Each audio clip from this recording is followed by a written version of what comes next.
Hey, what's up there, Tour 904? Day 4 of the van build, or should I say the big red van build. I can't leave that out. Today, I don't have a whole lot of time because I had a couple shoots with my wife today. We shot a couple photography shoots of some real estate. It's already 5 o'clock in the afternoon, so I don't know how much I'm going to get done, but my main goal today is to take this whole headliner completely down and see what I'm working with up under there for some more sound deadening and possibly installation. So we'll do a time lapse and you can watch me get this headliner down.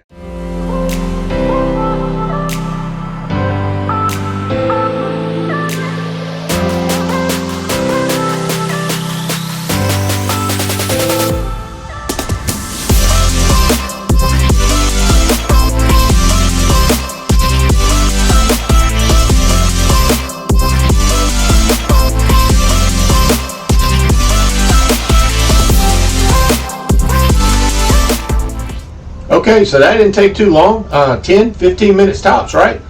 Well, I got to tell you, for the past 30 years, I've done paintless dent removal, and probably for the past 20-25 years, I've specialized in hail damage repairs. So every hail damaged car that I've worked on, we always have to take the headliner down to getting access to the backside of the metal. So yeah, it only took me about 10-15 minutes, but I really know what I'm doing when it comes to this kind of stuff. So if you've never done anything like taking interior parts on cars down, or van in this case, you may want to read up on it and watch a YouTube. I guess I could have done a YouTube on how to remove this thing, but that wasn't really what I was concerned about. I want to get down to the brass tacks of this van and what I'm dealing with. So let's take a look at it. As you can see, the manufacturers do not do a lot of sound deadening or insulation on these cargo vans. They did put one sound deadener spot here in the front, which will help some with the road noise, but there's still a lot of real estate up here that could be improved with sound deadening, and there's literally hardly no insulation at all. I mean, the headliner is probably about 1/4 inch thick fiberglass and fabric, so you get a little bit of insulation from that, but it could be a lot better. So we're going to address that today. So anyways, I'll put in another time lapse and watch me get the front of this van all sound deadened and insulated up.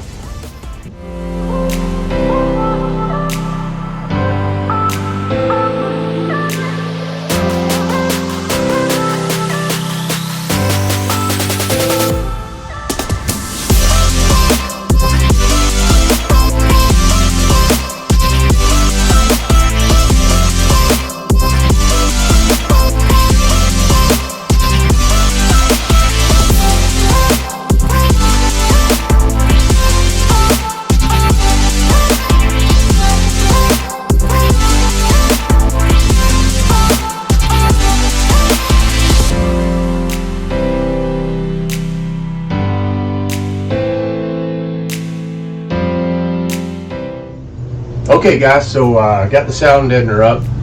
As you can see, I've got a really good coverage on the front of the nose of this roof, so when you're driving down the road and if it's raining or anything else, you're not going to get near the road noise in than you would if it just was unprotected. Some people might say this is overkill, and they might be right, but as far as my opinion goes, you can't have too much. I'd rather do all this now, and when I'm riding down the road, know that I've done everything possible to cut down on the road noise.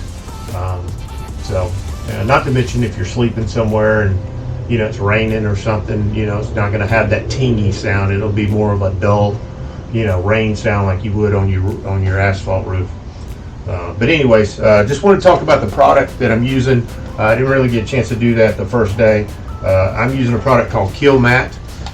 You can get on Amazon. I'll put a link in the description if you want to get some of this. You can buy it by the box. That's what I did.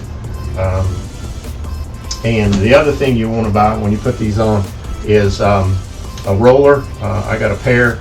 It's like a nylon roller, and when you put it on there, it's got each one of these has like little rectangular impressions on there. So when you roll it out, it's almost like tin foil. Like when you take a a tin foil and it has a bunch of creases and stuff, and you'd rub on it really hard and it would smooth it out and make it real nice and shiny. It's the same thing that it does with this. And that way you know you've got a really good adhesion to whatever panel that you're working on. And you don't have to worry about, you know, going down the road, this thing slowly releasing from the metal and coming loose. So that's important. But I'll have, like I said, I'll put a link in the description for both these two products in case you're interested in it.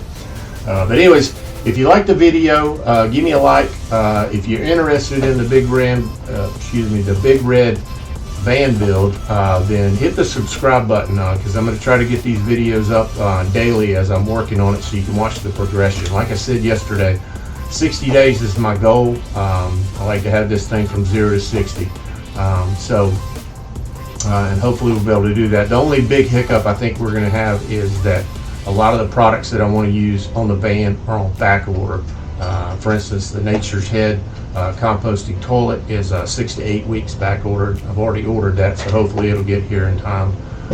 You know, and there's other things that are running further behind than just ordering on Amazon and getting it here in 2 to 3 days. So that could be a problem going down the road, because it may come into a day where I don't have anything to do because I don't have anything that's, you know, I've received to be able to put on to go into the next step. You know, and there's certain things that you can't do until you do something else. So I may have parts here that I could put on, but I can't put them on because I'm waiting, you know, for wiring or plumbing or something of that nature. But anyways, check back with me. This is end of day 4. I'm not going to do any of the installation day because it's getting late, but I did get, you know, all the sound deadening, and that was at least the primary goal. So.